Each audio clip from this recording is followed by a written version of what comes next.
Hola, me llamo Pwnstar. You know how long it's been since I've spoken Spanish? Come on now, Papi Chulo, what's up? It's been a long ass time. Way before I dropped out of school, you know? Can you believe that? I had classes before I dropped out? Insane, insane.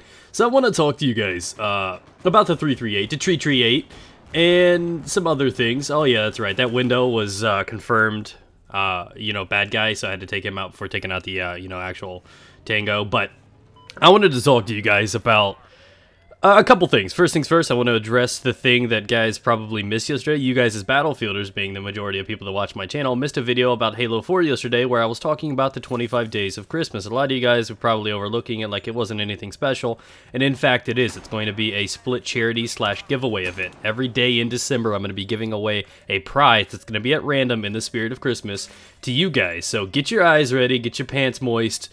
We're going to have some fun with that. I'm working with a lot of people, including PC people that I've never worked with before, for sponsors to get you guys prizes to set up a thing, and we're also going to try to incorporate something for charity as well.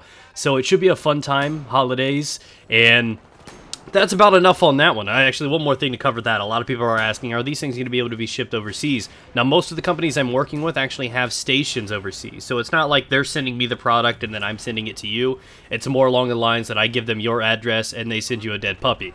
So it's just kind of how the process works. So, excuse me, guys. I'm a little sick. I swear I'm not trying to shove a cactus up my butt. That noise was grunty and wrong, and I don't know. Speaking of sick, my little man's been sick for a few days. That's why I've not been able to get the best recon footage available for you guys. But hopefully you do enjoy it. Today we're using the 338, which is one of the ones that you guys were wanting to see. It is Saturday, so I'm kind of doing, a review, first impression of the weapon, fused and mixed together with an aggressive recon Saturday. I am using the standard default as the 338 comes in. I've got the straight pull bolt, and I believe that the 8 times. So the gun is good. It kind of reminds me of the M98 of last game.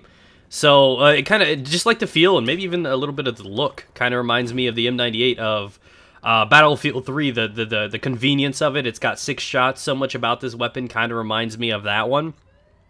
And I don't think it's as easy for me to use as the CSLR4 or the Scout, but this is probably my third easiest to use, and this is in a game where sniping is changed so much that easier to use is a good thing. This is where, back in BF4 where I would say the M98 is great, but it's so much more convenient to have a weapon that has that much more ammo in Battlefield 3. Nowadays, ammo is great and all, but it comes with a price. The guns are a little bit harder to use. They're a little bit more sluggish. Can you adjust to them? Yeah. But I don't think any of the other guns are near as easy to use as some of the other ones like the Scout. The Scout is just so incredibly easy to use for me, and I think is probably the best sniper in the game. The SRR is great. It works well. The M98 works just as well. But you could tell that the guns feel a little bit different now. That's one thing that you really didn't have too much in Battlefield 3. Man, that would have been a sexy clip if I would have picked that up and not choked that fat one. So, I want to recommend you guys to try this weapon. This weapon is kind of in the middle of the Scout and the M98 and those other weapons in the category to use. Who paints their lav blue? Can we not? So, I would say the gun is good. I think it seems a little bit more masculine. It seems a little bit more badass to shoot, which is an important part. People are like, no, it's not about how it looks. It is about how it looks. I mean, that's why people like the SRR so much, because the sound, the look, the intimidation, it just seems like a badass sniper.